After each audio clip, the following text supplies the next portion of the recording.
Hello అండి, నేను మీ doctor Chekur Murali, consultant neurologist in Manipal hospital. So ఈ రోజు మనం మైగ్రేన్ తలనొప్పి గురించి తెలుసుకుందాం. సో మనకు వచ్చే తలనొప్పిలో కామన్ గా ఉండే కారణాల్లో మైగ్రేన్ తలనొప్పి అనేది చాలా ముఖ్యమైనది. యూజువల్ గా 10 మంది తలనొప్పి పేషెంట్స్ నా ఓపీడీకి వస్తే 7 నుంచి 8 మందికి మైగ్రేన్ తలనొప్పి ఉంటుంది. సో అంత కామన్ అన్నమాట ఈ మైగ్రేన్ తలనొప్పి అనేది. దీన్ని తెలుగులో పార్సప్ నొప్పి అని కూడా అంటారు. సో ఈ తలనొప్పి లక్షణాలు ఎలా ఉంటాయి అంటే, చాలా మందిలో 70 నుంచి 80% మందికి ఒకవైపు తలనొప్పి వస్తుంటుంది. కొంతమందికి 20 నుంచి 30% మందికి రెండు వైపులా తలనొప్పి రావచ్చు. వచ్చినప్పుడు ఎలా ఉంటుందంటే, కొంతమందికి, అందరికీ అన్ని లక్షణాలు రాసిన అవసరం లేదు. చాలా మంది కామన్ గా ఉండే లక్షణాలు ఏంటంటే కడుపులో తిప్పినట్టుగా ఉంటాం, కొంతమందికి వాంతులు అవుతుంటాయి. ఆ టైంలో మనుషులతో మాట్లాడినా, సౌండ్స్ విన్నా, లైట్స్ చూసినా వాళ్ళకి చాలా ఇరిటేషన్ గా ఉంటుంది అనమాట. సో వాళ్ళు ఏంటంటే లైట్స్ ఆపి డార్క్ రూమ్ లో, అంటే చీకటి రూమ్ గదిలో పడుకోవడానికి అట్లా ప్రిఫర్ చేస్తుంటారు. సో యూజువల్ గా కొంతమందికి ఆ తలనొప్పి వచ్చినప్పుడు తల తిరుగుతున్నట్టు కూడా ఉంటుంది అనమాట. చాలా మందిలో ఎక్కువ ఈ లక్షణాలు కనిపిస్తూ ఉంటాయి. సో మైగ్రేన్ తలనొప్పి అసలు ఎందువల్ల వస్తుంది అంటే, ట్రిగ్గర్స్ అంటారు, ఉత్ప్రేరకాలు అంటారు. ఎందువల్ల ఉంటుంది? మైగ్రేన్ తలనొప్పికి చాలా కామన్ కారణాలు ఉంటాయి.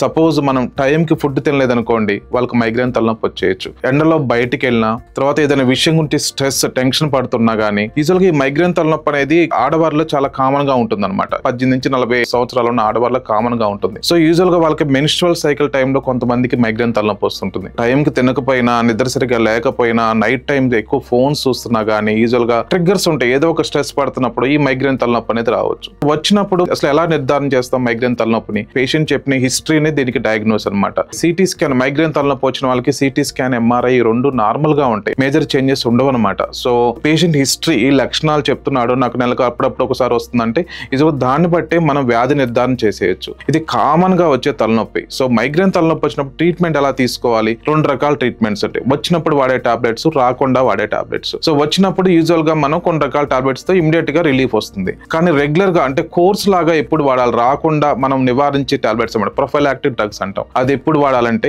మంత్ కి 3 నుంచి 4 సార్లు నాకు తలనొప్పి ఎక్కువ సార్లు వస్తుంది, 3 నుంచి 4 రోజులు నాకు మంత్ లో డిస్టర్బ్ అవుతుందంటే, యూజువల్ గా వాళ్ళకి ప్రొఫైలాక్టిక్ మెడిసిన్స్ వాడతాం. అలా వాడిన వాళ్ళు చాలా మందికి యూజువల్ గా 3 to 6 months వాడితే 70 to 80% మెంబర్స్ కి ఈ మైగ్రేన్ అనేది కంట్రోల్ వస్తుంది. ఒక 10 నుంచి 20% మంది కొంచెం ఎక్కువ కాలం వాడచ్చు అనమాట. మైగ్రేన్ తలనొప్పి గురించి తెలుసుకోవడము, ఎందుకు వస్తుందని తెలుసుకోవడము, సో దాని ట్రిగ్గర్స్ ని ప్రివెంట్ చేయడం, అంటే ట్రిగ్గర్స్ ని, కారణాలు ఏవైతే ఉన్నాయో వాటిని అదుపులో ఉంచుకోవడం కూడా చాలా ముఖ్యం అనమాట. సో దీనికి యూజువల్ గా కొన్ని రోజులు ట్రీట్మెంట్ వాడితే ఈ తలనొప్పి నుంచి మనం ఉపశమనం పొందవచ్చు.